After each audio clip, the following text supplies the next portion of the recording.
Hello dear students, welcome back to our channel the biohack channel. आज हम बात कर रहे हैं the fundamental of life, the cell, second part. पहले पार्ट में हमने पढ़ा about the cell, cell discovery और सेल ऑर्गेनल्स के बारे में। 3 फंक्शनल रीजन्स कौन से होते हैं? प्लाज्मा मेम्ब्रेन, न्यूक्लियस और साइटोप्लाज्म। उसके बाद सेल ऑर्गेनल्स होते हैं साइटोप्लाज्म के अंदर।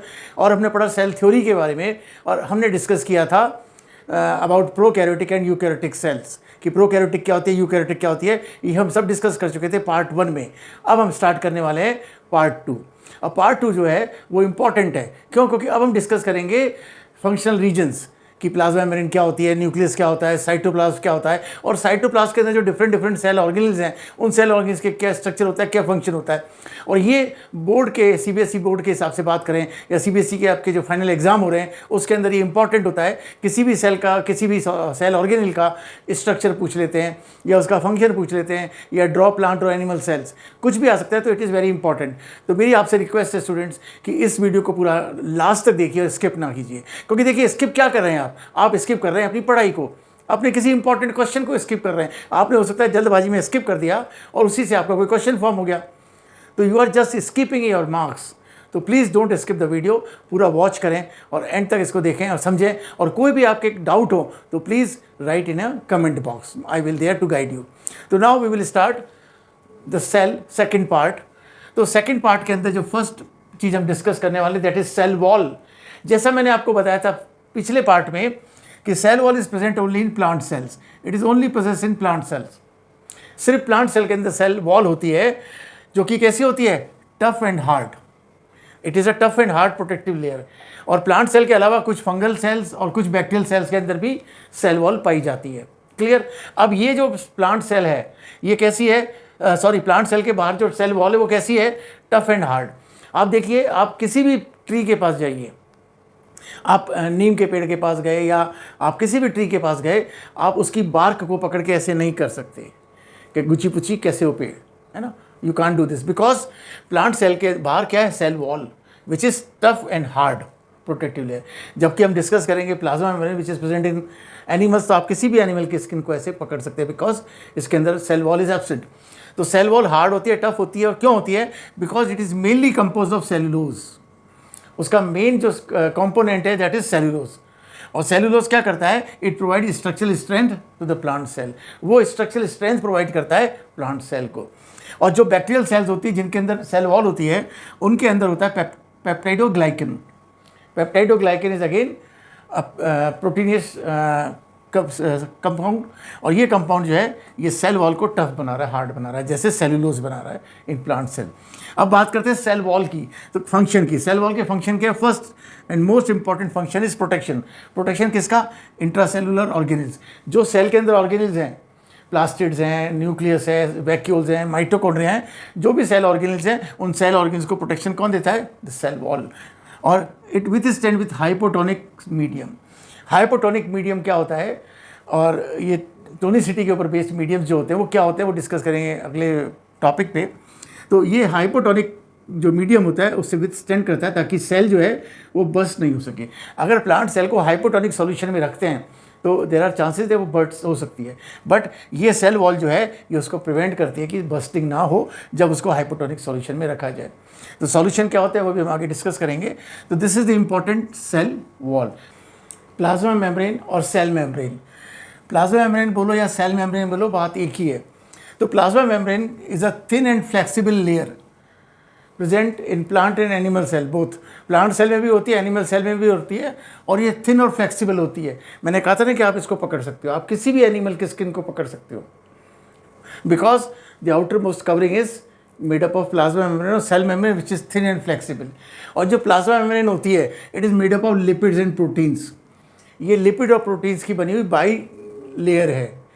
इसको कहते हैं सैंडविच मॉडल, जो आप बड़ी क्लासेस में पढ़ेंगे, बट अभी आप ध्यान रखिए it is made up of lipids and proteins, है ना। और इसका क्या है, जो प्लाज्मा मेम्ब्रेन होती है separates the internal content from the external environment. अपन ने पढ़ा कि जो प्लाज्मा मेम्ब्रेन है ये this is plasma membrane, nucleus. तो ये प्लाज्मा मेम्ब्रेन क्या कर रही है? जो एक्सटर्नल एनवायरनमेंट है और जो इंटरनल है, जो इंटरनल कंटेंट है जो भी सेल ऑर्गेनिज्म जो अपन आगे पढ़ने वाले हैं उसको ये एक्सटर्नल एनवायरनमेंट से अलग करती है, सेपरेट करती है। और it is selectively permeable in nature. इसका नेचर कैसा होता है, सेलेक्टिवली परमिएबल होती है या सेमी परमिएबल। इसको हम सेमी परमिएबल भी बोल सकते हैं। सेमी मतलब हाफ, परमिएबल मतलब परमिएबिलिटी। परमिएबिलिटी का मतलब होता है to allow the entry and exit of useful and harmful substance. मतलब कोई भी सब्सटेंस अंदर या बाहर जा रहा है उसको कहते हैं परमिएबिलिटी। अब कई ऐसी सेल्स होती है जो एक्टिवली परमिएबल होती है, मतलब कुछ भी अंदर जा सकता है। But plasma membrane is selectively permeable और सेमी परमिएबल। सेमी मतलब हाफ और सेलेक्टिवली मतलब इट सेलेक्ट्स। सेलेक्टिव का मतलब सेलेक्ट। सेलेक्ट कैसे, it controls the movement of substance in and out of the cell, कि कौन सा मूवमेंट बाहर जाएगा, कौन सा सब्सटेंस अंदर जाएगा। Whether the substance is useful, it allows to enter into the cell, और whether the substance is harmful, it exit out of the cell। उसको ये बाहर निकाल देती है। जैसे example nutrients and other useful substances, जैसे ऑक्सीजन है, न्यूट्रिएंट्स हैं, हॉर्मोन्स हैं, एंजाइम्स है, जो भी यूजफुल सब्सटेंस है उसको ये एंट्री देगी अंदर, और जो भी हार्मफुल सब्सटेंस है उसको एग्जिट करेगी सेल से बाहर।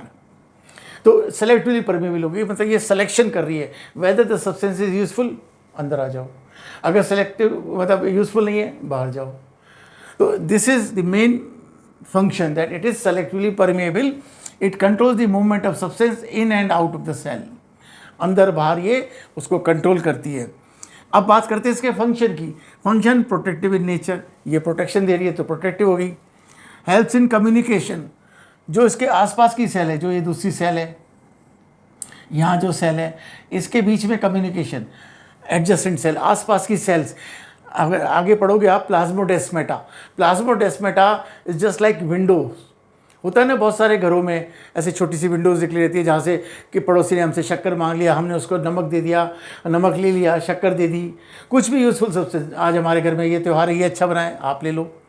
वो कुछ और गिफ्ट दे देते हैं, कुछ हमें खाने की चीज़ एक्सचेंज कर लेते हैं। तो ये जो है ये कम्युनिकेशन एडजेसेंट सेल से भी करती रहती है कि ये सब्सटेंस यहाँ इंपॉर्टेंट है, इसको यहाँ ज़रूरत है, ले लिया, उसको वहाँ देना है, उसको दे दिया। तो ये कम्युनिकेशन भी होता है, और ये कम्युनिकेशन होता है थ्रू प्लाज्मोडेस्मेटा, वो आप आगे क्लासेस में पढ़ेंगे। It act as a receptor, यहाँ पे रिसेप्टर्स भी होते हैं कुछ हार्मोन्स के लिए, एंजाइम्स के लिए, आयंस के लिए, कि हार्मोन जो है वो अंदर जाएगा, उस हार्मोन के अंदर यूज़फुल है तो यहाँ उस पर्टिकुलर हार्मोन के रिसेप्टर्स होंगे जो उसको रिसीव करेंगे और अंदर की तरफ ट्रांसफ़र करेंगे। And it maintain the shape and size of the cell, ये सेल का जो शेप है, साइज़ बना के रखती है with the help of turgor pressure. Turgor pressure वगैरह क्या होता है ये भी आप आगे पढ़ेंगे। तो ये आप फंक्शन ध्यान रखिएगा, क्योंकि इसमें इस जो टॉपिक अपन पढ़ रहे हैं part second, the fundamental unit of life का, इसके अंदर जो क्वेश्चन बनते हैं वो आइदर स्ट्रक्चर और फंक्शन दोनों पे बनते हैं। या तो आ गया right on the function of plasma membrane, you can write, ये आ गया explain the structure of plasma membrane, तो आप उसके संग ये स्ट्रक्चर भी समझाएंगे और इसका फंक्शन ही बताएंगे। तो this is about the plasma membrane. अब क्योंकि प्लाज्मा मेम्ब्रेन सेलेक्टिवली परमेएबल है, इसका इंपॉर्टेंट फंक्शन है। अब वाटर है, गैसियस सब्सटेंस है, ये अंदर बाहर जाते रहते हैं, है ना। तो ये कैसे होता है, जैसे अगर हम प्लाज्मा मेम्ब्रेन को अपने पिछले टॉपिक में पढ़ा था सेल वॉल के अंदर कि सॉल्यूशंस होते हैं, हर सॉल्यूशन की टोनिसिटी होती है, उसकी एक कंसंट्रेशन होती है कि किसी के अंदर सॉल्यूट ज़्यादा है, सॉल्वेंट कम है ना, किसी के अंदर सॉल्वेंट ज़्यादा है, सॉल्यूट कम है। तो सॉल्यूट की कंसंट्रेशन के बेस पे या सॉल्वेंट की कंसंट्रेशन के बेस पे उसकी टोनिसिटी होती है। उस टोनिसिटी के बेस पे सॉल्यूशन 3 टाइप के होते हैं जो हम डिस्कस करेंगे आगे, और वो किस तरीके से प्लांट के फंक्शन में हेल्प करते हैं, कैसे गैसियस सब्सटेंस है या वाटर एक अंदर जाता है बाहर आता है, या यूजफुल सब्सटेंस से अंदर बाहर जाते हैं, वो कैसे जाते हैं वो आप पढ़ेंगे नेक्स्ट टॉपिक पे। सॉल्यूशन, वाटर सॉल्यूशन, बच्चों आप जानते हो सॉल्यूशन क्या होता है? सॉल्यूशन मतलब जब किसी सॉल्वेंट में सॉल्यूट को मिलाया जाता है, मतलब solution is equals to solute plus solvent. जैसे आप घर में शिकंजी बनाते हैं, आपने वाटर लिया, वाटर क्या है? वाटर इज़ अ सॉल्वेंट, और उसमें आपने शक्कर डाली, शक्कर क्या है? सॉल्यूट है। तो आपने उसको मिक्स कर दिया, वो बन गया सॉल्यूशन। तो solution is equal to solute plus solvent. तो सॉल्वेंट क्या होता है? मीडियम होता है जिसके अंदर सॉल्यूट डिजॉल्व है, मतलब वाटर के अंदर आपने शक्कर को मिलाया तो water is a solvent, and जो शुगर है इट इज़ अ सॉल्यूट। अब इनकी कंसंट्रेशन के बेस पे, सॉल्यूट और सॉल्वेंट की कंसंट्रेशन के बेस पे सॉल्यूशंस जो होते हैं दे आर ऑफ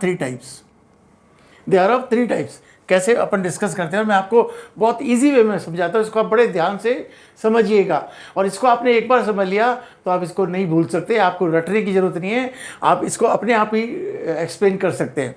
तो जो सॉल्यूशन होते हैं वो किस पे बेस्ड होते हैं, सॉल्यूट और सॉल्वेंट की कंसंट्रेशन पे, कि सॉल्यूट ज़्यादा है सॉल्वेंट कम है, सॉल्वेंट ज़्यादा है सॉल्यूट कम है। तो उसके बेस पे सॉल्यूशन 3 तरह के होते हैं, आइसोटोनिक, हाइपोटोनिक और हाइपरटोनिक। आपने नाम सुने होंगे।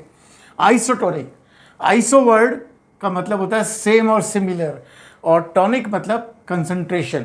ये जो वर्ड है मैंने आपको पहले बताया, ये टॉनिसिटी से डिराइव्ड वर्ड है। टॉनिसिटी मतलब कंसंट्रेशन। तो आपको याद करने की जरूरत नहीं है, इसको आप समझ लीजिए।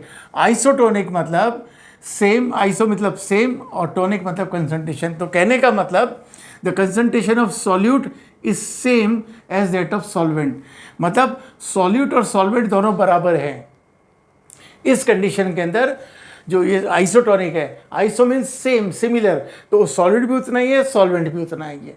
तो in such condition no net movement of water takes place, water का अंदर बाहर जाना नहीं होगा, बिकॉज द सेल जो है अगर वो आइसोटोनिक सॉल्यूशन में रखी हुई है तो उस कंडीशन में बाहर और अंदर दोनों तरफ कैसा कंसंट्रेशन है सॉल्यूट का और सॉल्वेंट का, दोनों बराबर है।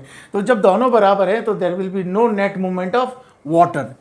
Then comes hypotonic. हाइपो का मतलब लोअर सॉल्यूट, और टोनिक का मैंने आपको मतलब पहले ही बताया, कंसंट्रेशन। तो the solution in which the concentration of solute is lower than solvent. समझ में आया? यहाँ पर सेम था आइसोटोनिक में। हाइपोटोनिक में क्या हो गया, जो सॉल्यूट है वो कम है, सॉल्वेंट ज़्यादा है। जैसे आपने 1 गिलास पानी लिया सॉल्वेंट, और उसके आपने 2 चम्मच शुगर डिज़ोल्व किया, तो वाटर ज़्यादा है शुगर कम है, तो इन सच कंडीशन वो सॉल्यूशन कहलाएगा हाइपोटोनिक। हाइपो का मतलब लोअर सॉल्यूट, सॉल्यूट कम है। इसमें क्या होगा इस कंडीशन में, causing cell to gain water. क्यों? क्योंकि सेल के अंदर सॉल्यूट कम है और बाहर सॉल्वेंट ज़्यादा है। जैसे मान लो ये सेल है और बाहर एक इसको आपने प्लेस किया सॉल्यूशन में, मतलब सॉल्वेंट में, दिस इज सॉल्वेंट वाटर। जब अंदर सॉल्यूट की कंसंट्रेशन कम है, बाहर अगर हमने यहाँ पे मान लीजिए शुगर है या कोई भी सॉल्ट हमने डाल दिया, यहाँ सॉल्ट की कंसंट्रेशन क्या है, सॉल्ट क्या है, सॉल्यूट, और वो कम है, तो उस वक्त क्या होगा, वाटर अंदर मूव करेगा, क्योंकि cell is place in hypotonic. Clear?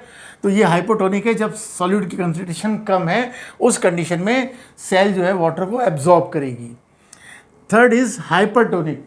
Hyper का मतलब हायर सॉल्यूट कंसंट्रेशन।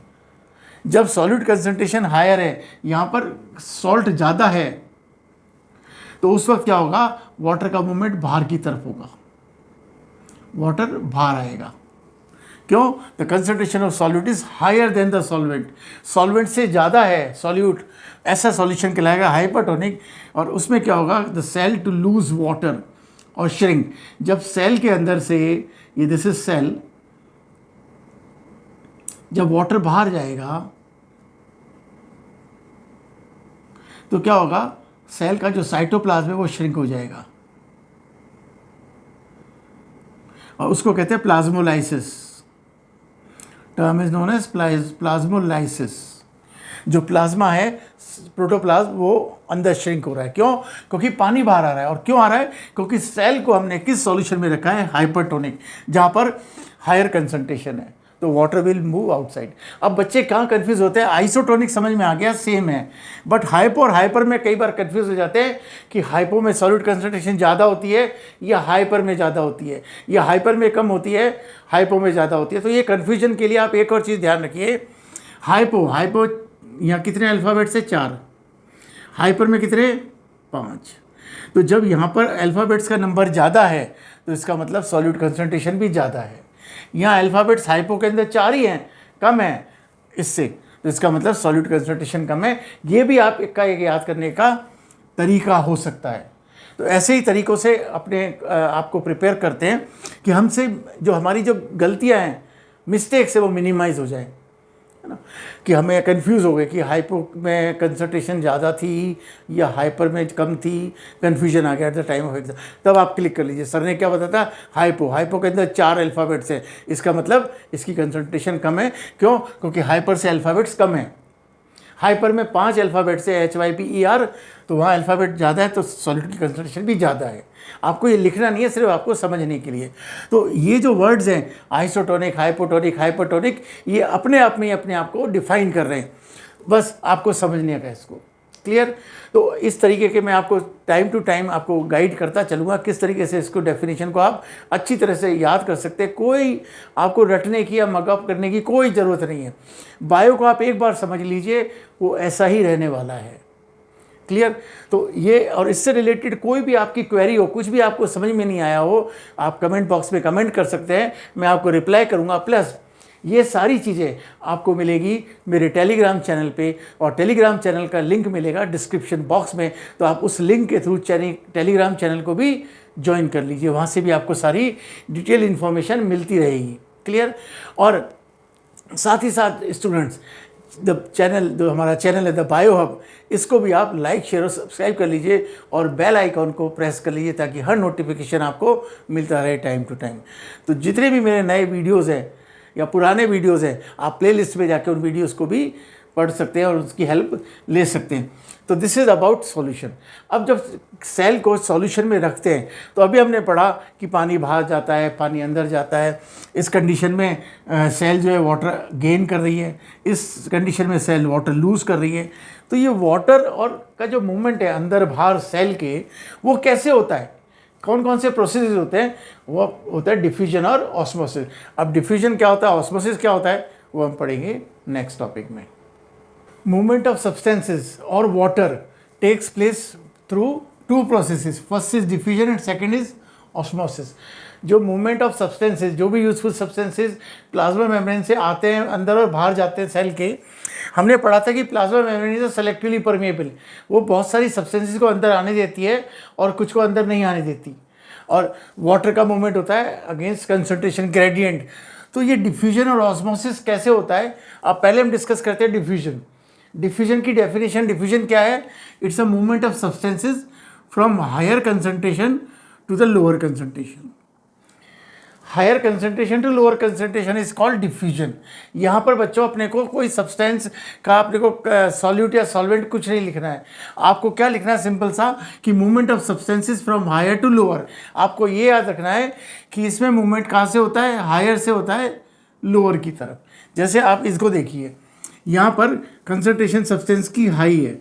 हम एग्जाम्पल ले लेते हैं, suppose this is carbon dioxide या कोई और दूसरा इंपॉर्टेंट सब्सटेंस है, ठीक है। यहाँ कंसंट्रेशन ज़्यादा है, यहाँ कम है। तो the movement of substances from higher concentration to lower concentration is known as diffusion. Clear? और जैसे ये कंसंट्रेशन इक्वल हो जाएगी, मतलब यहाँ पर भी कंसंट्रेशन बराबर हो जाएगी, जैसे ही दोनों कंसंट्रेशन बराबर होगी, दिस मूवमेंट स्टॉप्स। ये मूवमेंट रुक जाएगा, ये उसके बाद नहीं होगा जैसे ही कंसंट्रेशन बराबर हुई। इसको आप एक काम कर सकते हैं, जैसे कोई भी कलरफुल चीज़ होती है, जैसे इंक की पैलेट आती है, इंक की टैबलेट आती है। आपने एक ग्लास वाटर लिया, ट्रांसपेरेंट ग्लास के अंदर आधा भर के उस वाटर को स्टेबल कर दिया, और then you put that ink tablet into the glass. आपने ग्लास के अंदर उस इंक टैबलेट को डाल दिया। जैसे suppose this is the transparent glass, यहाँ पर आपने वाटर ले लिया, दिस इज वाटर, और हमने यहाँ डाल दी एक इंक की टैबलेट। आप देखोगे थोड़ी देर में इंक की टैबलेट यहाँ से इधर जा रही है, और धीमे धीमे ये सब डिज़ोल्व हो जाएगी और पूरा वाटर ब्लू हो जाएगा। तो ये है डिफ्यूजन। जैसे फॉर सिंपल एग्जांपल हम समझते हैं कि रूम है, रूम के अंदर हमने एक अगरबत्ती को लिया, उसको साइड में जला दिया, हमें उसकी खुशबू नहीं आ रही है। जैसे जैसे धीमे धीमे धीमे धीमे उसके फ्यूम्स हैं, जो धुआं निकलेगा और वो पूरे हॉल में या रूम में स्प्रेड हो जाएगा, तो हम किसी भी कॉर्नर में जाएंगे, हम उसकी फ्रेगरेंस को फील कर सकते हैं, बिकॉज वो डिफ्यूजन हो गया from higher concentration area to the lower concentration area. Clear? So this is called simple diffusion. ठीक. Now osmosis. Osmosis जो है इसको बच्चों ध्यान से समझना, मूवमेंट ऑफ वाटर, ये किसी भी सब्सटेंस में हो सकता है सॉल्यूशन, ये डिफ्यूजन गैसियस में भी हो सकता है, वाटर में भी हो सकता है, सॉलिड से लिक्विड में भी हो सकता है ना. बट ऑस्मोसिस टेक्स प्लेस ये जिसमें मूवमेंट ऑफ वाटर ही होता है. Movement of water from lower solute concentration, from lower solute concentration to the higher solute concentration. जहाँ पर सॉल्यूट की कंसंट्रेशन ज़्यादा है वहाँ पर मूवमेंट होगा वाटर का, जहाँ पर सॉल्यूट की कंसंट्रेशन कम है वहाँ से. और दोनों सॉल्यूशन जो हैं they are separated through semi permeable membrane. This process is called osmosis. बच्चों इसको डिफाइन करते वक्त आप ये ध्यान रखना कि आपको ये लिखना है कि both the solutions are separated through semi permeable membrane. दोनों जो सब्सटेंसेस हैं वो दोनों जो सॉल्यूट कंसंट्रेशंस हैं वो दोनों सेमी परमिएबल मेम्ब्रेन से सेपरेट हों. तो उस कंडीशन में movement of water from lower solute concentration to higher solute concentration. अब देखिए ये वाटर है और ये सेल है. सेल के अंदर क्या है, सॉल्यूट ज़्यादा है, वाटर बिल्कुल प्योर है, वाटर इज प्योर, इसके अंदर कुछ सॉल्यूट कंसंट्रेशन नहीं है. तो यहाँ सॉल्यूट कंसंट्रेशन लो है, यहाँ सॉल्यूट कंसंट्रेशन हाई है. तो movement of water from solute lower solute to the higher solute concentration is known as osmosis. Clear? अब ये ऑस्मोसिस जो होता है ये दो तरीके का होता है बच्चों, एंडो ऑस्मोसिस और एक्सो ऑस्मोसिस.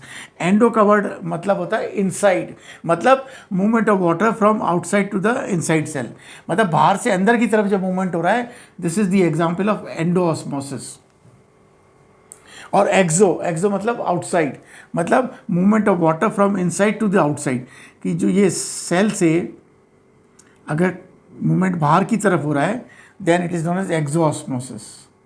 मतलब एक्सटर्नल एनवायरनमेंट में जा रहा है सिस्टम से वाटर, तो वो कहलाता है एक्सो ऑस्मोसिस. और एक्सटर्नल से इंटरनल एनवायरनमेंट या इंटरनल सिस्टम में जा रहा है then it is endo osmosis. तो अगर आता है कि डिफाइन ऑस्मोसिस तो आपको सिर्फ ये डिफाइन करना है, but don't forget to write the semi permeable membrane. Both the solutions are separated through semi permeable membrane. यहाँ पर ऐसा नहीं है, ये सिर्फ एक पार्टीशन दिखाया है टू अंडरस्टैंड, अदरवाइज आपको पता नहीं चलता कि कंसंट्रेशन किधर ज़्यादा है किधर कम है. ये कोई मेम्ब्रेन या ऐसा कोई पार्टीशन नहीं है. सो दिस इज ऑस्मोसिस. क्लियर? तो ये दो प्रोसेस होते हैं जिससे सब्सटेंसेस इधर से उधर मूव करते हैं, और ऑस्मोसिस जिसके अंदर वाटर का मूवमेंट होता है थ्रू सेमी परमिएबल मेम्ब्रेन और प्लाज्मा मेम्ब्रेन. तो ये हो गया आपका प्लाज्मा मेम्ब्रेन का टॉपिक कि प्लाज्मा मेम्ब्रेन में किस तरीके से होता है. अब हम पढ़ेंगे थ्री जो फंक्शनल रीजन पढ़े थे, प्लाज्मा मेम्ब्रेन, न्यूक्लियस और cytoplasm. Now we will discuss nucleus which is very very important. आप इसको स्किप मत करना, आप इसको अच्छी तरह समझना. What is nucleus? Nucleus which is the second functional region of the cell. Cell का जो दूसरा फंक्शनल रीजन होता है after plasma membrane, that is nucleus. और it is a very important topic. Important है, कई बार इसका 3 मार्क्स में क्वेश्चन आ चुका है, explain the structure and function of nucleus. तो वी स्टार्ट न्यूक्लियस. अपन पढ़ चुके पहले कि nucleus is discovered by Robert brown. इसकी डिस्कवरी किसने की थी? इसको फर्स्ट टाइम रॉबर्ट ब्राउन ने देखा था. अब जो न्यूक्लियस होता है it is a double membrane bound organelle present in eukaryotic cell. जितनी यूकैरियोटिक सेल होती है हम पढ़ चुके हैं, यूकैरियोटिक सेल मतलब डेवलप्ड सेल जिसके अंदर nucleus is well defined. Nucleus well defined मतलब it is bound by a nuclear membrane, मतलब genetic material DNA RNA is bound by a nuclear membrane. तो ये डबल मेम्ब्रेन बाउंड स्ट्रक्चर होता है. आप यहाँ देखिए डायग्राम के अंदर, दिस इज न्यूक्लियर मेम्ब्रेन, ये डबल मेम्ब्रेन स्ट्रक्चर है. And this nuclear membrane is not a continuous, ये लगातार नहीं है कंटिन्यूस. इट हैज़ पोर्स, बीच में पोर्स हैं, and these pores are known as nucleopore. ये पोर कहलाते हैं न्यूक्लियोपोर. और इसके अंदर जो प्लाज्म भरा होता है that is known as nucleoplasm. Nucleoplasm मतलब liquid within the nuclear membrane. Nuclear membrane के अंदर जो लिक्विड भरा है that is known as nucleoplasm. So it is a double layered structure जो कि इसको साइटोप्लाज्म से अलग करता है. साइटोप्लाज्म से अलग करता है ये न्यूक्लियर मेम्ब्रेन, और इसके अंदर एंक्लोज होता है nucleoplasm. Clear? And it contains pores which is known as nucleopore. Clear? अब इसके अंदर न्यूक्लियस के अंदर आपको एक स्ट्रक्चर और दिखाई देगा which is known as nucleolus. It is a dense structure inside the nucleus. Nucleus के अंदर एक डेंस स्ट्रक्चर होता है जिसको कहते हैं न्यूक्लियोलस। और न्यूक्लियोलस का मेन इंपॉर्टेंट जो रोल होता है ये it produce ribosomal RNA. Nucleolus जो होता है वो राइबोसोमल आरएनए प्रोड्यूस करता है। और राइबोसोमल आरएनए का इंपॉर्टेंट फंक्शन होता है प्रोटीन सिंथेसिस। तो कहने का मतलब न्यूक्लियस का फंक्शन भी क्या हो जाएगा, प्रोटीन सिंथेसिस। तो nucleus is a dense region within nucleus which produces ribosomal RNA और ये बनाता है प्रोटीन्स को। क्लियर। इसके अलावा क्रोमेटिन थ्रेड्स, डीएनए जो न्यूक्लियर प्लाज्म है उसके अंदर you will see these thread like structures which are known as chromatin threads. और at the time of cell division, अब ये क्रोमेटिन थ्रेड जो होते हैं इसके अंदर क्या होता है, जेनेटिक इन्फॉर्मेशन। ये जेनेटिक इन्फॉर्मेशन को स्टोर करते हैं, दे स्टोर जेनेटिक इन्फॉर्मेशन। अब at the time of cell division, जब सेल डिवाइड होती है, दीज क्रोमेटिन थ्रेड्स, ये जो क्रोमेटिन थ्रेड्स है दे कंडेंस। जैसे थ्रेड्स हैं तो वो कंडेंस हो जाते हैं और कंडेंस होके दे बिकम थिक और वो फिर बन जाते हैं क्रोमोसोम्स। अगर आपके पास एक थ्रेड है, लंबा थ्रेड है, आपने दोनों थ्रेड्स के एंड्स को यहाँ जोड़ दिया, फिर वो छोटा हो गया, फिर आप जोड़ दिया, फिर छोटा हो गया, फिर जोड़ दिया और छोटा हो गया। तो वो जो लंबा थ्रेड था, जब आप उसको ऐसे ऐसे कंडेंस करते रहे, जोड़ते रहे, इधर से उठा के इस एंड से इस एंड तक, तो वो थिक भी हो गया और शॉर्ट भी हो गया। तो लाइक वाइज ये जो क्रोमेटिन थ्रेड्स हैं they become thick and short. और वो थिक और शॉर्ट जब बन जाते हैं then they are known as chromosomes. और हम जानते हैं, पढ़ चुके छोटी क्लासेस में, कि क्रोमोसोम्स कंटेन्स जेनेटिक इन्फॉर्मेशन। सो ये, और इसके अंदर जो लिक्विड होता है वो न्यूक्लियोप्लाज्म होता है, मैंने आपको पहले ही बता दिया। सो this is the structure of nucleus. अगर आपका क्वेश्चन आता है कि explain the structure and function of nucleus, तो आपको ये 3-4 पॉइंट लिखने हैं और ये डायग्राम बनाना है। डायग्राम से पॉइंट बन रहे हैं। देखिए, हमेशा डायग्राम की हेल्प लेके आप अपना डिस्क्रिप्शन तैयार कीजिए। आपने डायग्राम बनाया, now move from outside to the inside, आप अंदर से चले और उसको डिस्क्राइब करते चलें कि पहला point, nucleus is double membrane structure. आपको दिख रहा है डबल मेम्ब्रेन स्ट्रक्चर है। दिस न्यूक्लियर मेम्ब्रेन कंटेन्स न्यूक्लियोपोर, इसके अंदर बीच बीच में पोर्स हैं, वो न्यूक्लियोपोर्स है। ठीक है, आप बड़ी क्लास में पढ़ेंगे, ये भी पोर्स ये पूरे क्लियर नहीं होते, बीच में यहाँ पर एक पतली सी थिन लेयर होती है जिससे ये अलग रहता है, सेपरेट। बट आप यहाँ ध्यान रखिए न्यूक्लियोपोर होता है। देन आप अंदर चले गए, अंदर क्या है आप बता सकते हैं कि it contains nucleus, thin region होता है न्यूक्लियस, जो राइबोसोमल आरएनए को प्रोड्यूस करता है, जिसका फंक्शन होता है protein synthesis. This is third point. Fourth, it contains thread like structures which contains genetic information. वो थ्रेड लाइक स्ट्रक्चर्स क्या है, क्रोमेटिन थ्रेड्स। और उसके बाद फिफ्थ पॉइंट हो गया कि आप लिख सकते हैं कि it contains the liquid within the nuclear membrane, the liquid is filled and that liquid is known as nucleoplast. तो ये 5 पॉइंट में आपका स्ट्रक्चर कवर हो गया। अब फंक्शन, जो फंक्शन न्यूक्लियोलस का है वही फंक्शन न्यूक्लियस का हो गया कि इसके अंदर क्या है, genetic information, it contains genetic information. अब जेनेटिक इन्फॉर्मेशन किसके फॉर्म में, डीएनए और हिस्टोन प्रोटीन्स। हिस्टोन प्रोटीन्स आप बड़ी क्लासेस पढ़ेंगे, वो डीएनए को बाइंड करने के काम में आते हैं। बट बेसिकली जो स्ट्रक्चर, वो जेनेटिक इन्फॉर्मेशन वो किसके फॉर्म में, डीएनए में। तो वो थ्रेड लाइक स्ट्रक्चर क्रोमेटिन्स किसके बने, डीएनए के। तो ये जेनेटिक इन्फॉर्मेशन सेल डिवीजन में हेल्प करता है, क्योंकि सेल डिवीजन के समय ये क्रोमेटिन थ्रेड जो होते हैं वो कंडेंस होकर क्रोमोसोम्स बनाते हैं। देन प्रोटीन सिंथेसिस, ये प्रोटीन सिंथेसिस न्यूक्लियोलस का फंक्शन है, तो वो न्यूक्लियोलस का फंक्शन है, न्यूक्लियस का फंक्शन हो गया। और सेलुलर प्रोसेसेस, ये बहुत सारे सेलुलर प्रोसेस के लिए ये जो प्रोटीन बना रहा है वो बहुत सारे सेलुलर प्रोसेस में भी काम में आएगा। तो इस तरीके से आप स्ट्रक्चर भी इस डायग्राम से लिख सकते हैं और इसके फंक्शन भी लिख सकते हैं। So this is about the important second functional region of the cell, nucleus. ठीक है, समझ में आ गया। फिर भी कोई डाउट है तो आप कमेंट बॉक्स के अंदर कमेंट करके पूछ सकते हैं। क्लियर। और इससे रिलेटेड नोट्स आपको मैं प्रोवाइड करवा दूंगा टेलीग्राम चैनल पे। Very important topic, nucleic acid. Nucleic acid, there are 2 types of nucleic acid. These nucleic acids are present in nucleus और this RNA is also present in nucleus. तो ये जो nucleic acids होते हैं ये nucleus में मिलते हैं। अब ये 2 तरह के होते हैं, डीएनए एंड आरएनए। डीएनए का full form deoxy ribose nucleic acid, RNA is ribose nucleic acid. यहाँ डीऑक्सी नहीं है, यहाँ deoxy ribose nucleic acid, it is ribose nucleic acid. Basic difference की बात करें, डीएनए इज डबल स्ट्रैंडेड और double helical structure, ये डबल हेलिक स्ट्रक्चर है, लाइक सीडी जो रोप्स होती हैं ये रोप है। और जो राइबोज न्यूक्लिक एसिड है सिंगल स्ट्रैंडेड और हेलिक्स, ये सिंगल हेलिकल स्ट्रक्चर है, एक ही हेलिक्स होता है, डबल हेलिक नहीं होता। अब बात करें डीएनए, डीएनए जो होता है it is made up of deoxyribose sugar plus nucleotides. Nucleotide जो है इसके अंदर 4 होते हैं, adenine, thymine, guanine and cytosine. इसके अंदर 4 न्यूक्लियोटाइड्स होते हैं, एडेनिन, थाइमिन, ग्वानोसिन और साइटोसिन। जिसके अंदर एडेनिन जो होता है it always binds to thymine, adenine हमेशा थाइमिन से बाउंड होता है with the help of 2 hydrogen bonds, जबकि ग्वानोसिन या guanine always binds with cytosine with the help of 3 hydrogen bonds. ये 2 बॉन्डिंग है एडेनिन और थाइमिन के बीच में, और ग्वानिन और साइटोसिन के बीच में 3 बॉन्ड्स हैं। अब एडेनिन और थाइमिन या ग्वानोसिन और साइटोसिन ये इनकी फॉर्म में होती है जेनेटिक इन्फॉर्मेशन। ये जो कोडिंग है जिसको डिकोड करता है हमारा सिस्टम, या जो सेल डिवीजन होता है उस वक्त, तो ये क्या होता है, जेनेटिक इन्फॉर्मेशन किस फॉर्म में होती है, इस कोड के फॉर्म में, एडेनिन, थाइमिन और ग्वानोसिन और साइटोसिन। तो एडेनिन को ए से डिनोट करते हैं, थाइमिन को टी से, ग्वानिन को जी से और साइटोसिन को सी से। तो एडेनिन हमेशा थाइमिन से बाउंड करता है with the help of 2 hydrogen bonds, और ग्वानिन जो है वो साइटोसिन से बॉन्डिंग होती है with the help of 3 hydrogen bond.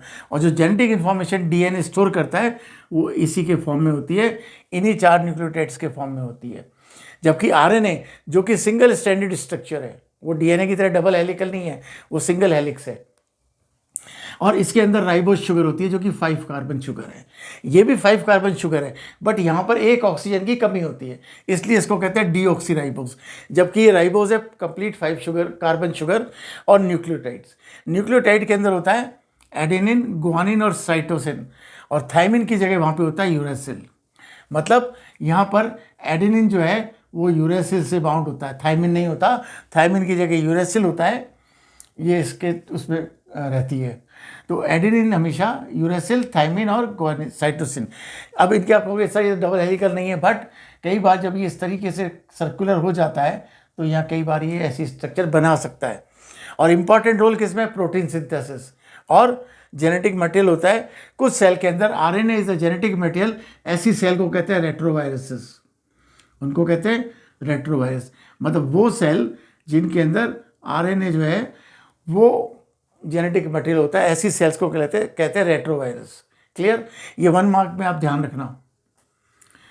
और अगर डिफरेंस आ जाता है आरएनए और डीएनए के अंदर तो आपको ये लिखना है, पहला डिफरेंस इसका नेम हो गया, DNA is deoxyribose nucleic acid while RNA is a ribose nucleic acid.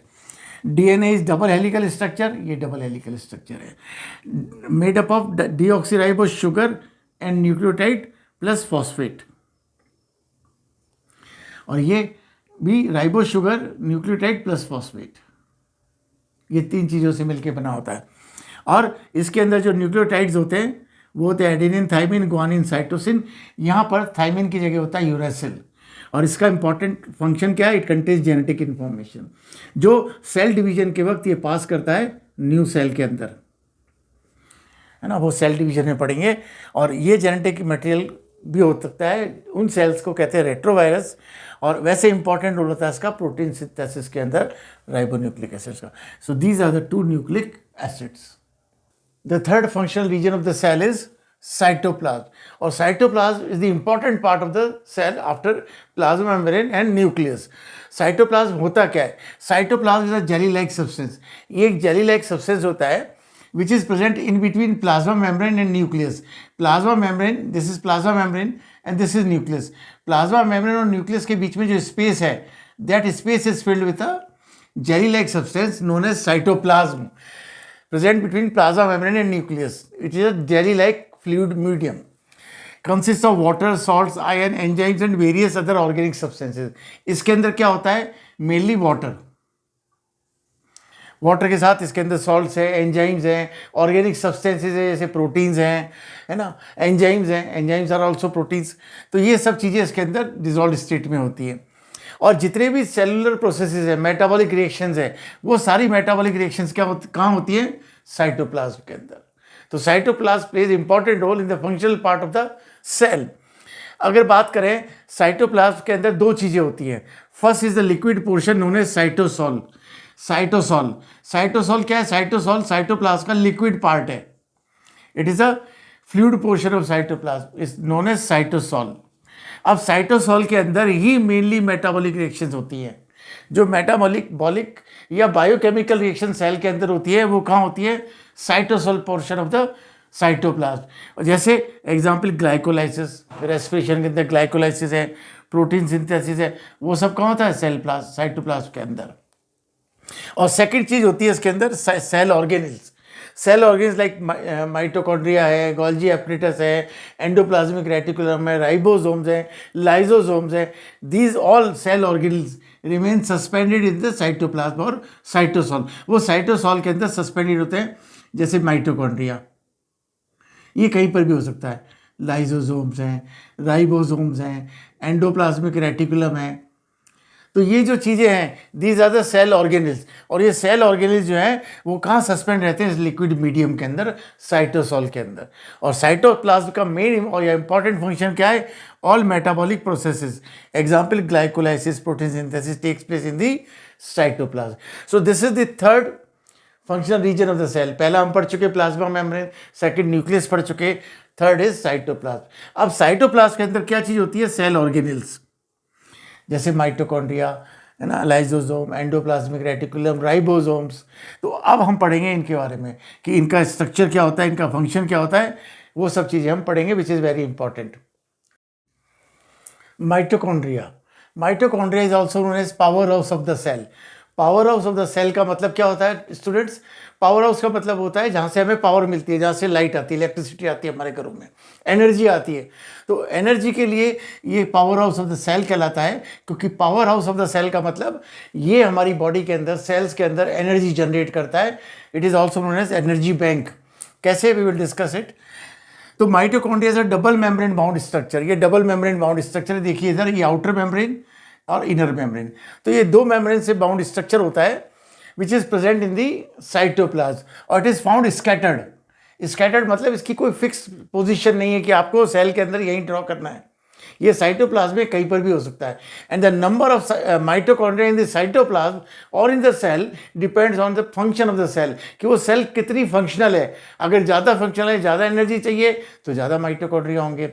Less functional है, लेस एनर्जी चाहिए तो number of mitochondria will be less. तो depends on the function of the cell. Outer membrane अगर आप इस diagram में देखें, it is smooth continuous, while the inner membrane has finger like projections. अंदर की तरफ इस तरह से देखिए प्रोजेक्शंस हैं, and these projections are known as cristae. ये फिंगर लाइक प्रोजेक्शंस हैं इनर मेम्ब्रेन से, जिसको कहते हैं क्रिस्टे। और क्रिस्टे क्या करते हैं? They increase the surface area of the inner membrane और इन द माइटोकॉन्ड्रिया। क्यों सरफेस एरिया क्यों बढ़ाते हैं? ताकि जो रेस्पिरेटरी प्रोसेस है, जो सेलुलर रेस्पिरेशन इसके अंदर हो रहा है, उसके लिए सरफेस एरिया बढ़ जाए। तो it increases surface area for energy production. Clear? Now the space between these cristae, इस क्रिस्टे के बीच में जो स्पेस है, it is filled with a fluid known as matrix. वो फ्लूइड मैट्रिक्स होता है, और जो मैट्रिक्स होता है विच कंटेन्स रेस्पिरेटरी एंजाइम्स। इसके अंदर क्या होता है? Respiratory enzymes. रेस्पिरेटरी एंजाइम्स का फंक्शन क्या है? ये it helps in the respiration process. क्यों? क्योंकि सेलुलर रेस्पिरेशन पार्ट जो है वो माइटोकॉन्ड्रिया में होता है। ठीक है, तो इसके अंदर रेस्पिरेटरी एंजाइम्स होते हैं। माइटोकॉन्ड्रिया का खुद का सर्कुलर डीएनए होता है इसके अंदर, और राइबोसोम्स भी स्कैटर्ड होते हैं इसके अंदर। तो कहने का मतलब माइटोकॉन्ड्रिया का खुद का सर्कुलर डीएनए भी इसके अंदर होता है। दिस इज सर्कुलर डीएनए, वो मैट्रिक्स के अंदर होता है। अब फंक्शन की बात करें तो जैसा मैंने बताया कि मैट्रिक्स के अंदर सेलुलर रेस्पिरेशन टेक्स प्लेस। तो cellular respiration takes place in mitochondria. अब सेलुलर रेस्पिरेशन क्या होता है? रेस्पिरेशन के दो पार्ट होते हैं, एक इनहेलिंग और एक्सेलिंग। इनहेल करते हैं ऑक्सीजन, एक्सेल करते हैं कार्बन डाइऑक्साइड। और जो ऑक्सीजन हमने इनहेल की वो सेल्स तक पहुंचती है, और सेल के माइटोकॉन्ड्रिया के अंदर सेलुलर प्रोसेस होता है, सेलुलर रेस्पिरेशन होता है। सेलुलर रेस्पिरेशन के अंदर क्या होता है? ग्लूकोज का ऑक्सीडेशन होता है in the presence of oxygen. और उसके इसके एंजाइम कहाँ होते हैं? मैट्रिक्स के अंदर, रेस्पिरेटरी एंजाइम्स, वो इसमें हेल्प करते हैं, जिससे बनती है एनर्जी। और this energy is stored in the form of ATP. ATP का फुल फॉर्म होता है एडिनोसिन ट्राई फॉस्फेट। ए से एडिनोसिन, टी से ट्राई और phosphate. This adenosine try phosphate is ATP. ये एटीपी के फॉर्म में हमारी सेल्स के अंदर एनर्जी स्टोर्ड होती है। तो ATP is a energy currency. तो इसका ये एक सबसे इंपॉर्टेंट फंक्शन है। अब ये एनर्जी जनरेट कर रहा है, एनर्जी प्रोड्यूस कर रहा है, that's why it is known as power house of the cell. Clear? और सेकंड फंक्शन है मेटाबॉलिक रिएक्शंस। ये जो है ये भी एक मेटाबॉलिक रिएक्शन है, बायोकेमिकल रिएक्शन, और इंपॉर्टेंट रोल इन ग्रोथ। जब कोई सेल एनर्जी बना रही है, कोई सेल एनर्जी प्रोड्यूस कर रही है, तो it plays important role in the growth also. तो स्टूडेंट्स, ये जो है mitochondria, power house of the cell, it is important. ये एक इंपॉर्टेंट टॉपिक है, इस पर क्वेश्चंस बनते हैं, 3 मार्क्स का, 2 मार्क्स का क्वेश्चन इजीली बनता है। जैसे आ गया एक्सप्लेन माइटोकॉन्ड्रिया या explain the structure of mitochondria and write down its function, 2 important function. तो आपको क्या करना है, वो डायग्राम बनाना है। और मैं कह रहा हूँ ना, डायग्राम आपने याद कर लिया, इस डायग्राम को ही एक्सप्लेन करना है। और डायग्राम को एक्सप्लेन करने का सिंपल सा तरीका होता है, आप बाहर से शुरू करें, अंदर की तरफ जाएं। First point, that mitochondria is a double membrane bound structure. Clear? Outer membrane is smooth and continuous, while the inner membrane contains finger-like projections which are known as cristae. और cristae क्या करते हैं? cristae increases the surface area for respiratory process.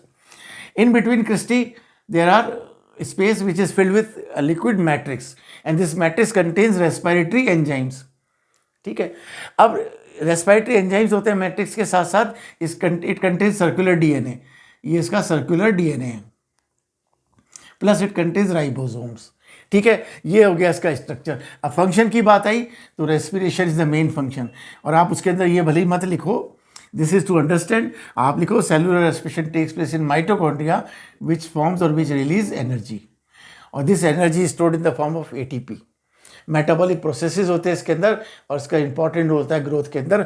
ये 2-3 function लिख रहे हैं आपको, तो that's why it is known as power house of the cell. और कई बार क्वेश्चन बन जाता है 2 मार्क्स में, why mitochondria is known as power house of the cell. तो आपको सिर्फ ये बताना है कि mitochondria is known as power house of the cell because in mitochondria the cellular respiration takes place और एनर्जी इज प्रोड्यूस्ड। वहाँ आपको ये डबल मेम्ब्रेन बाउंड स्ट्रक्चर, ये सब चीज़ें नहीं बतानी है। मैं बार बार कहता हूँ, हर क्वेश्चन की डिमांड होती है, आपको उस डिमांड को पकड़ना है। और डिमांड कहाँ छुपी होती है? उसके क्वेश्चन के जो लैंग्वेज है। अगर उसमें लिखा है एक्सप्लेन, तो यू हैव टू एक्सप्लेन। अगर वहाँ पूछा why it is known as power house of the cell, क्यों कहलाता है, तो हमें वहाँ स्ट्रक्चर नहीं बताना है, हमें वहाँ क्या बताना है? वाई। और वाई क्या है? Because respiration takes place in mitochondria. So this is all about mitochondria. Golgi apparatus या गोल्जी बॉडीज क्यों बोलते हैं? पहले तो इसका जो डिस्कवरी है, इसको पहली बार देखा था कैमिलियो गोल्जी ने, तो it is name after Camillo Golgi. उनके नाम के बाद इसको गोल्जी एपरेटस कहने लग गए। कोई भी एपरेटस होता है उसके अंदर काफ़ी सारे पार्ट्स होते हैं, या बॉडी होती है उसके अंदर ही बहुत सारे पार्ट्स होते हैं। तो it is a membrane bound structure. ये मेम्ब्रेन बाउंड स्ट्रक्चर्स होते हैं जो कि फ्लैटेंड होते हैं, सीरीज होती है फ्लैटेंड और stacked membranous sac called cisternae. ये सिस्टर्नी कहलाते हैं, दीज आर सिस्टर्नी। ये जो है सिस्टर्नी क्या है? ये सीरीज है, देखिए सीरीज है, एक के ऊपर एक के ऊपर एक है, 5-6 होते हैं जो कि फ्लैट है इस और स्टेक्ड है, एक के ऊपर एक स्टेक्ड है। इसका ये वाला फेस जो है, ये जो फेस है, इट इज़ नोन एज सिस, और इसके अपोजिट साइड वाला कहलाता है ट्रांस। और इनका जो फंक्शन की बात करें तो it plays crucial role in the transport of lipids around the cell. Lipids के ट्रांसपोर्टेशन में हेल्प करते हैं, formation of vacuoles and lysosomes, ये जैसे ये फॉर्मेशन ऑफ वैक्यूल्स और लाइजोसोम्स को बनाने में हेल्प करते हैं। और they are also related to the secretion and packaging. Secretion and packaging मतलब ये ऐसे बहुत सारे एंजाइम सिक्रीट करते हैं जो वेरियस अदर मेटाबॉलिक रिएक्शंस में काम आते हैं, और ऐसे सिक्रीशंस भी करते हैं जो सेल मटेरियल, जो सेल है, सेल वॉल है, जो दूसरे आपस में कनेक्ट होते हैं, सेल मेम्ब्रेन या दूसरी चीज़ें, उनके पैकेजिंग में भी हेल्प करता है उसका सिक्रीशन। तो इसका मेन इंपॉर्टेंट फंक्शन क्या है? सिक्रीशन। हाँ, ये वैक्यूल्स और लाइजोसोम्स भी बनाते हैं। क्लियर? तो ये कहलाते हैं गोल्जी एपरेटस या गोल्जी बॉडीज़। ये पूरा एक एपरेटस हो गया जिसके अंदर बहुत सारे सिस्टरने हैं, और ये सिस्टरने एक के ऊपर एक के ऊपर एक फ्लैटेड और स्टेक्ड हैं, एक के ऊपर एक जमे हुए हैं, तो इट फॉर्म्स अ एपरेटस।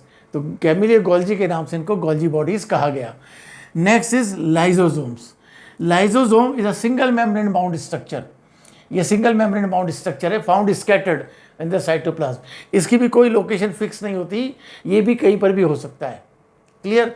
और इसके अंदर क्या होता है, इट कंटेन्स हाइड्रोलाइटिक एंजाइम। इसके अंदर एक एंजाइम भरे होते हैं जिनका फंक्शन होता है हाइड्रोलाइसिस या डाइजेशन। ये क्या करते हैं, it helps in the breakdown of carbohydrate, proteins and nucleic acid.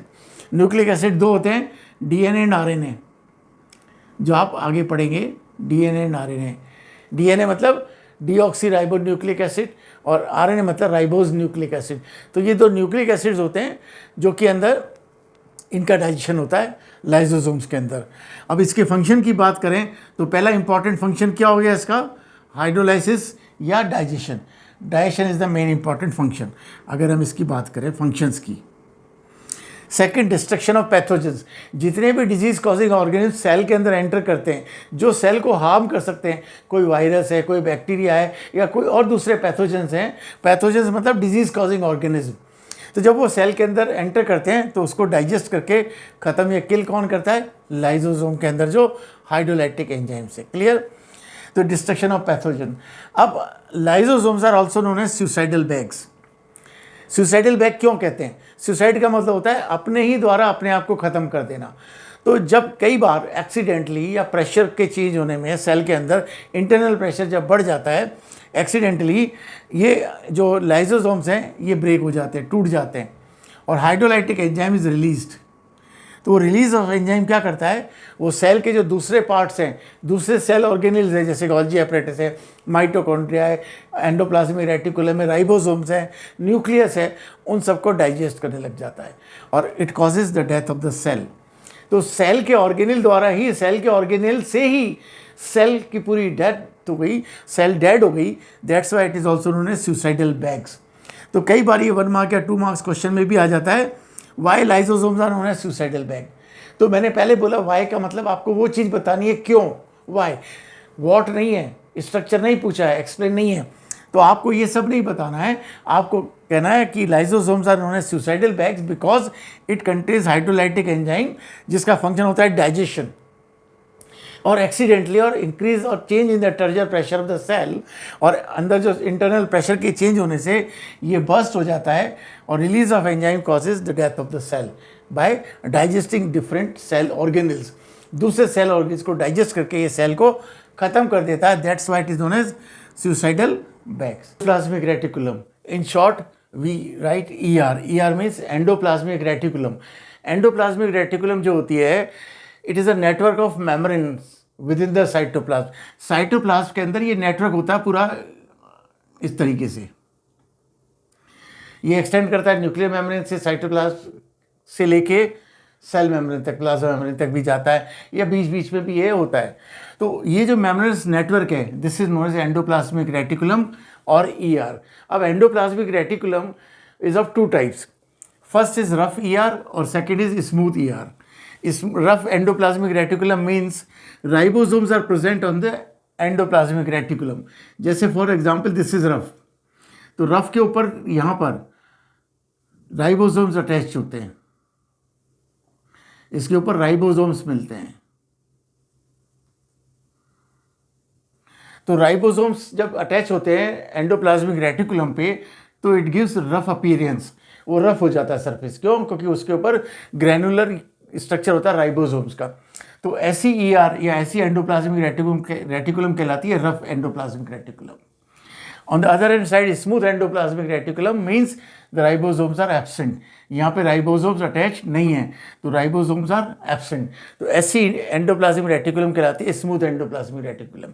Now क्योंकि रफ एंडोप्लाज्मिक रेटिकुलम के ऊपर राइबोसोम्स हैं, अब राइबोसोम्स का जो मेन फंक्शन है that is protein synthesis. Ribosomes जो हैं वो प्रोटीन सिंथेसिस से एसोसिएटेड होते हैं। तो रफ एंडोप्लाज्मिक रेटिकुलम के ऊपर राइबोसोम्स हैं, तो रफ एंडोप्लाज्मिक रेटिकुलम का इंपॉर्टेंट फंक्शन क्या हो गया? Protein synthesis. And second important function is transportation, क्योंकि ये जो नेटवर्क स्ट्रक्चर है it helps in the transportation. ये ट्रांसपोर्टेशन में तो हेल्प करता ही है, बट क्योंकि राइबोसोम्स अटैच हैं तो ये प्रोटीन सिंथेसिस भी करता है। So these are the function of rough endoplasmic reticulum. Now on smooth endoplasmic reticulum ribosomes are absent. तो राइबोसोम्स नहीं है, बट ये सिंथेसिस और मेटाबॉलिज्म करता है फैट्स का या लिपिड्स का। और ये जो है ट्रांसपोर्टेशन तो इसका फंक्शन है ही, ट्रांसपोर्टेशन करता ही है, साथ साथ it helps in the synthesis and metabolism of lipids. Plus in muscle cells, जो मसल सेल्स के अंदर स्मूथ एंडोप्लाज्मिक रेटिकुलम होती है, they are the site of calcium storage. वहाँ पे स्टोरेज होता है कैल्शियम आयन का। तो this is known as endoplasmic reticulum और ईआर। अगर आता है तो आपको ईआर का एक्सप्लेन करना है कि network of membranous structure within cytoplasm is known as endoplasmic reticulum. It is of two type, है ना, depend on this presence of ribosome. अगर वो रफ है तो राइबोसोम्स आर प्रेजेंट, और स्मूथ है तो राइबोसोम्स आर एब्सेंट। और फंक्शन लिख रहे हैं इनके, clear. The next is ribosomes. Ribosomes जो होते हैं they are granular small and complex molecular structure. Ribosomes granular होते हैं, दानेदार या स्मॉल कॉम्प्लेक्स स्ट्रक्चर होता है, और मॉलिक्यूलर स्ट्रक्चर होता है। अब अगर हम देखें राइबोसोम को, इट हैज़ 2 यूनिट्स। ये 2 यूनिट से मिलकर बना होता है, वन लार्जर सब unit and second is smaller सब यूनिट। ये अगर हम इसको थोड़ा सा और मैं यहाँ करेक्ट कर देता हूँ, इस तरीके से ये स्मॉलर सब यूनिट होती है और ये लार्जर सब यूनिट होती है, और बीच में होता है ग्रूव। ये एक्टिव साइट्स होती है यहाँ, दीज आर एक्टिव साइट्स। तो ribosome either attached on endoplasmic reticulum, तो ये जो बेस होता है ये 2 यूनिट से मिलकर बना होता है राइबोसोम, 2 सब यूनिट्स, वन लार्जर सब unit and this is smaller सब यूनिट। लार्जर सब यूनिट के ऊपर स्मॉलर सब यूनिट प्लेस होती है, और बीच में होता है ग्रूव, बीच में ग्रूव होता है। और ribosomes are again of 2 types, एक तो फ्री राइबोसोम्स और फ्लोटिंग राइबोसोम्स।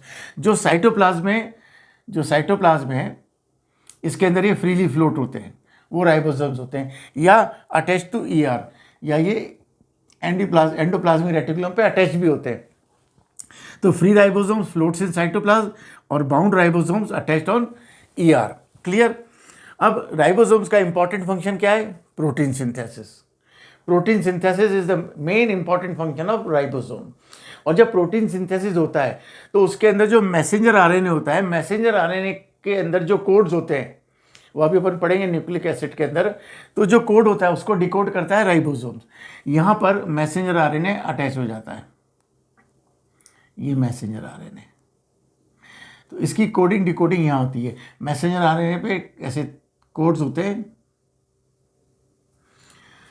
है ना, और उन कोड्स को डिकोड करता है राइबोसोम और उससे बनता है प्रोटीन। तो राइबोसोम का इंपॉर्टेंट फंक्शन है प्रोटीन सिंथेसिस और decoding of messenger RNA. So plastids और क्लोरोप्लास्ट, प्लास्टिड या chloroplast, they are present only in plant cells. Plant cells में होते हैं, और कुछ जो बैक्टीरियाज होते हैं, फोटोसिंथेटिक बैक्टीरियाज भी होते हैं, उनके अंदर भी होता है, बट मेनली ये प्लांट सेल के अंदर क्लोरोप्लास्ट हम डिस्कस कर रहे हैं, ठीक है। प्लाज्मा में ये जो क्लोरोप्लास्ट है, they are double membrane bound structure और scattered in this cell cytoplasm. ये डबल मेम्ब्रेन बाउंड स्ट्रक्चर होता है, और साइटोप्लाज्म में इसकी कोई फिक्स लोकेशन या पोजीशन नहीं होती, दे फाउंड स्कैटर्ड, ये इधर उधर स्कैटर्ड होता है। और इसकी जो आउटर मेम्ब्रेन है, it is smooth, outer membrane पूरी कंटिन्यूस होती है और स्मूथ होती है, while the inner membrane it forms flattened और सैक लाइक स्ट्रक्चर थाइलेकोइड। ये थाइलेकोइड होता है, ये जो आप देख रहे हैं अंदर की ये membrane, inner membrane, it leads into a sac like और फ्लैटेंड स्ट्रक्चर, जिसको कहते हैं थाइलेकोइड। और जो थाइलेकोइड है ये कुछ कुछ डिस्टेंस पे स्टेक्ड ओवर ईच अदर, ये स्टेक हो जाता है एक दूसरे के ऊपर, और ये बनाता है ग्रेना। दो थाइलेकोइड जो है दे स्टेक टू फॉर्म ग्रेना, ये ग्रेना है, दीज आर ग्रेना, क्लियर। अब जो थाइलेकोइड है इट कंटेन्स क्लोरोफिल, ये ग्रीन कलर का मैंने बनाया है, तो थाइलेकोइड के अंदर क्या होता है? क्लोरोफिल होता है। क्लोरोफिल क्या है बच्चों? It's a green colour pigment. ये ग्रीन कलर पिगमेंट है जो फोटोसिंथेसिस में हेल्प करता है, और ये ग्रीन कलर है तो ये क्या करता है? सनलाइट को एब्जॉर्ब करता है। तो क्लोरोप्लास्ट का, ये क्लोरोफिल का मेन काम क्या है? सनलाइट को एब्जॉर्ब करना और फोटोसिंथेसिस करना। इसके बीच में देयर जो स्पेस है, it is filled with a liquid known as stroma, ये स्ट्रोमा है। दिस लिक्विड, जो ये लिक्विड भरा हुआ है, it is stroma, this is stroma. अब स्ट्रोमा के अंदर क्या होता है बच्चों? Stroma contains photosynthetic enzymes. यहाँ पर फोटोसिंथेटिक एंजाइम्स होते हैं, मैंने कहा क्योंकि इसका मेन फंक्शन है फोटोसिंथेसिस। तो फोटोसिंथेसिस की जो लाइट रिएक्शन डार्क रिएक्शन होती हैं उसमें से लाइट रिएक्शन होती है इन क्लोरोफिल और थाइलेकोइड, तो वहाँ पर फोटोसिंथेटिक एंजाइम्स भी हैं।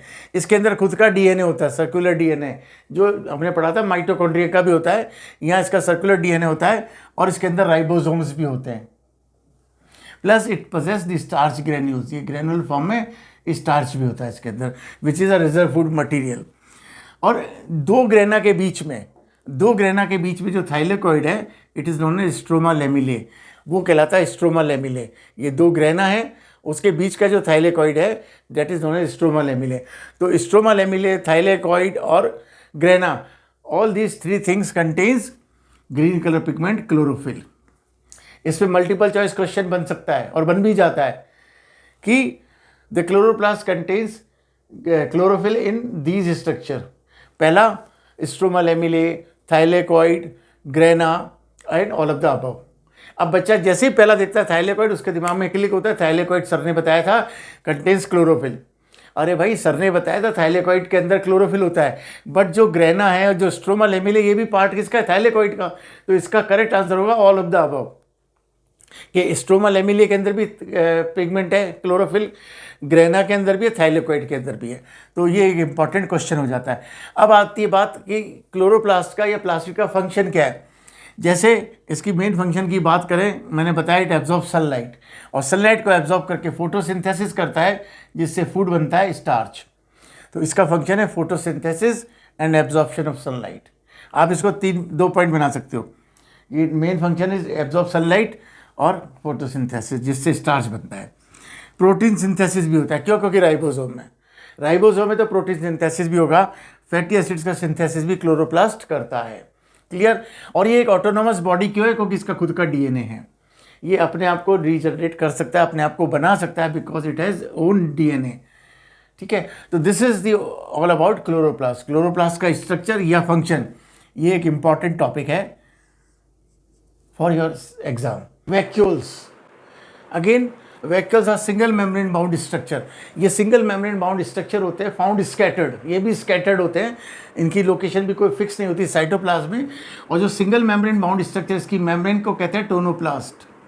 और जो टोनोप्लास्ट है, ये असिस्ट करती है इन and out movement of water या जो भी सबसे इसके अंदर आते जाते रहते हैं, जो इसका फंक्शन होता है।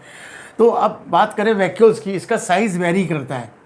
इन एनिमल सेल्स ये आइदर वेरी स्मॉल और एब्सेंट, या तो एनिमल सेल्स में नहीं होंगे, और होंगे तो बड़े छोटे साइज़ के होते हैं और स्कैटर्ड होते हैं साइटोप्लाज्म में। But in plant cells they are very large and prominent in size.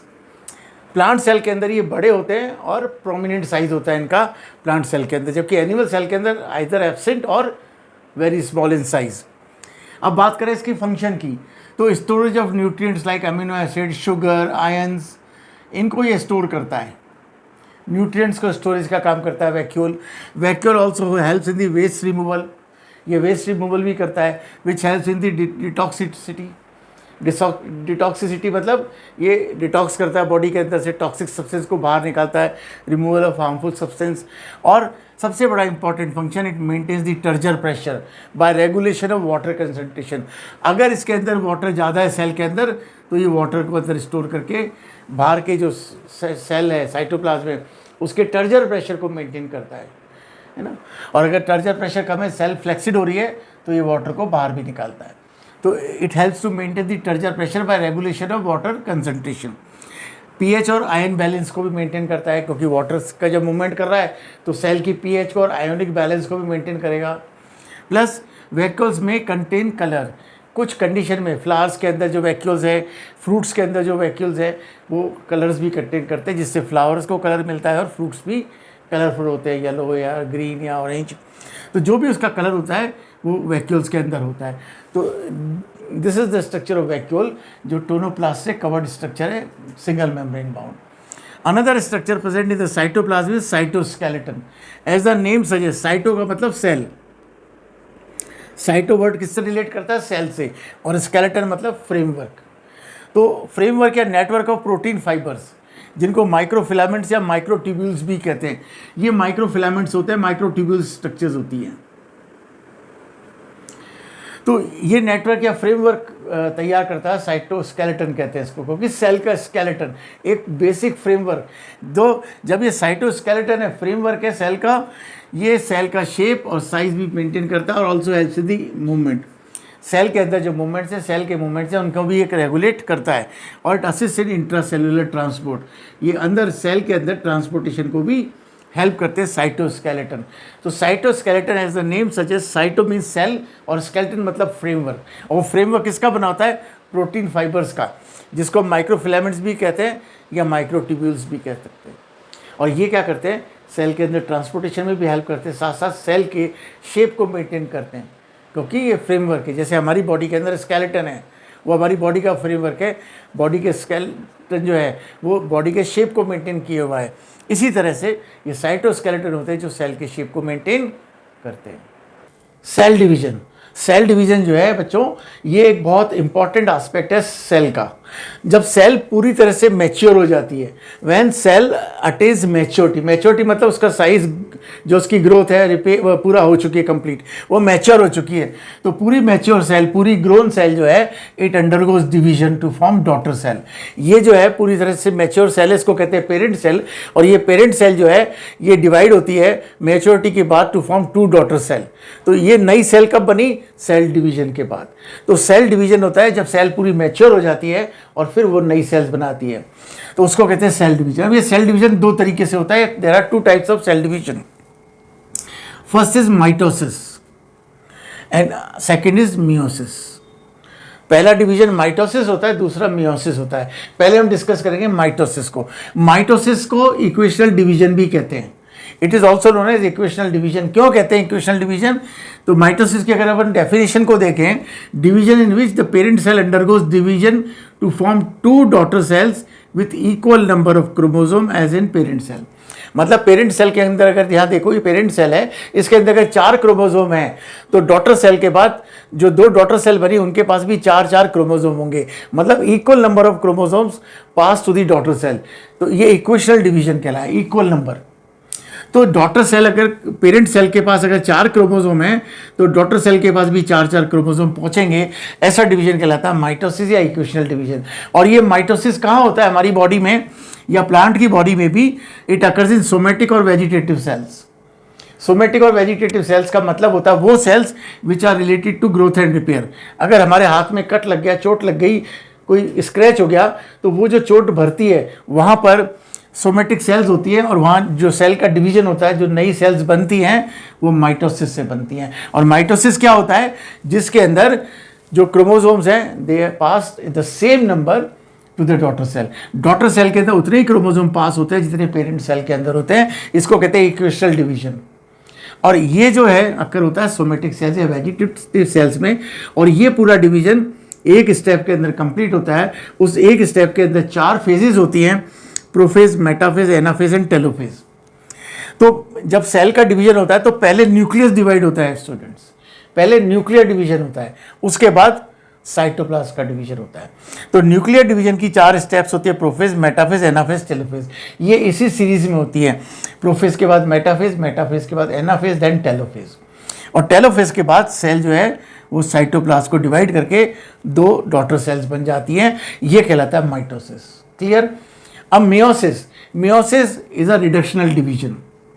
Reductional division मतलब the number of chromosome reduces to half in daughter cell as that of parent cell.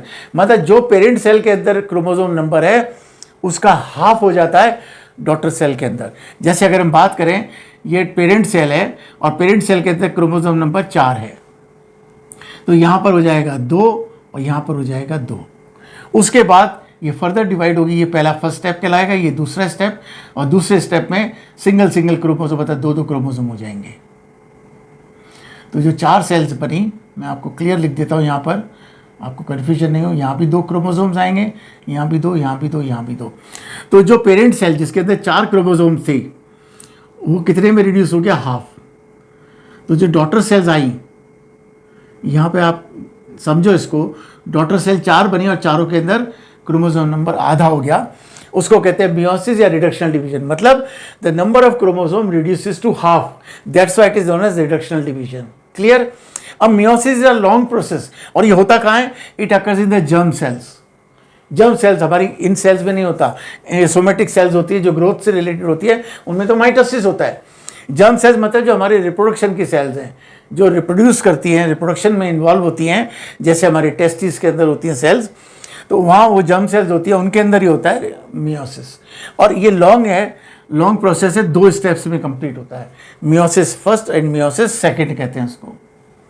Meiosis first की 4 steps होती हैं, prophase first, metaphase first, anaphase first और telophase first. तो prophase first, metaphase first, anaphase first और telophase first. और telophase first के बाद फिर शुरू हो जाती है prophase second, metaphase second, anaphase second और टेलोफेज सेकंड। और टेलोफेज सेकंड होने के बाद फिर डिवीजन होता है साइटोप्लाज्म का। यहाँ पर सिर्फ न्यूक्लियस का डिवीजन हो रहा है, जैसे यहाँ हुआ था। तो इसमें भी पहले न्यूक्लियस का डिवीजन होता है, बाद में साइटोप्लाज्म का। बट डिफरेंस बेसिक क्या है? यहाँ equal number of chromosomes are pass to the parent cell, यहाँ पर chromosome number reduces to half. Daughter cell के अंदर आधे ही क्रोमोसोम पहुँचते हैं। तो पहला जो डिवीजन होता है वो रिडक्शन होता है, और जो सेकंड फेज होता है ये माइटोसिस की तरह ही होता है। तो जो रिडक्शन होता है वो कहाँ होता है? मियोसिस फर्स्ट के अंदर। सेकंड तो बिल्कुल माइटोसिस की तरह ही होता है, क्रोमोसोम नंबर पास होते हैं, क्योंकि यहाँ हाफ हाफ हो गए, ये हाफ इसमें जा रहा है। तो यहाँ पर ये जो डिवीजन है, ये वाला फर्स्ट फेज, ये रिडक्शनल डिवीजन होता है, जिसमें number of chromosome reduces to half. Clear? ये आप अच्छी तरह समझ लेना। इसमें कई बार 3 मार्क्स के अंदर क्वेश्चन बन जाता है, differentiate between mitosis and meiosis. तो आपको वहाँ पर ये बताना है कि माइटोसिस क्या होता है, मियोसिस क्या होता है। आपको डिफरेंस के अंदर पहले डेफिनेशन लिखनी है, फिर लिखना है कि सोमेटिक सेल्स में होता है, ये जर्म सेल्स में होता है, ये सिंगल स्टेप में होता है, ये डबल स्टेप में होता है, माइटोसिस फर्स्ट और मियोसिस फर्स्ट और मियोसिस सेकंड। और इस तरीके से पहले न्यूक्लियस का डिवीजन होता है, फिर साइटोप्लाज्म का डिवीजन होता है। तो इसमें number of chromosome remains same, while in this the number of chromosome reduces to half. Clear? तो होप आपको ये सब क्लियर हो गया होगा। और फिर भी अगर आपका कोई डाउट है, कोई क्वेरी है, तो प्लीज़ आप कमेंट बॉक्स में कमेंट करके मुझसे डायरेक्ट कनेक्ट करिए। जो भी आपकी क्वेरी है वो मैं आपको सॉल्व करके दूंगा, आपको उसका आंसर दूंगा। और आप अभी हाथों हाथ चैनल को लाइक, शेयर और सब्सक्राइब कर लीजिए। और please please please bell icon को प्रेस करना ना भूलें, क्योंकि हर नोटिफिकेशन आपको मिलता रहे टाइम टू टाइम, और आप नॉलेज लेते रहें। और साथ ही साथ इस चैप्टर के नोट्स, इंपॉर्टेंट क्वेश्चंस, इस सब के लिए आप टेलीग्राम चैनल को ज्वाइन कर लीजिए। द बायो हब चैनल 24/7 आपकी हेल्प के लिए है, और उस टेलीग्राम चैनल का लिंक आपको मिलेगा डिस्क्रिप्शन के अंदर।